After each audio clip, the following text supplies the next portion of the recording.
ఈరోజు మనం అత్యంత హృదయ విదారకమైనటువంటి సంఘటనలు కేరళ రాష్ట్రంలో చూస్తా ఉన్నాం.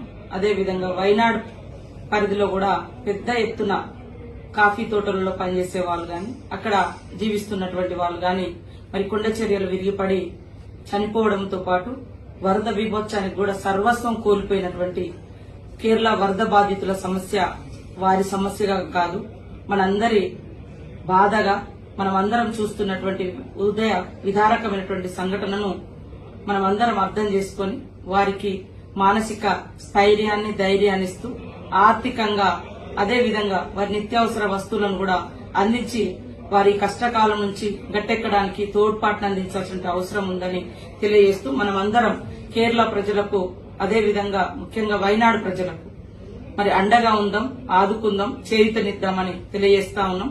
కేరళ రాష్ట్రం అన్నా వైనాడు ప్రాంతం అన్నా కాంగ్రెస్ పార్టీకి అదేవిధంగా రాహుల్ గాంధీకి ముఖ్యంగా నాకు కూడా ఆ ప్రాంతంతో ఆ రాష్ట్ర ప్రజలతో కొంత అనుబంధం ఉంది. వారు ఎక్కువగా ఇష్టపడతా ఉంటారు మా యొక్క కార్యక్రమాలు గాని మా యొక్క ప్రోగ్రామ్స్ గాని.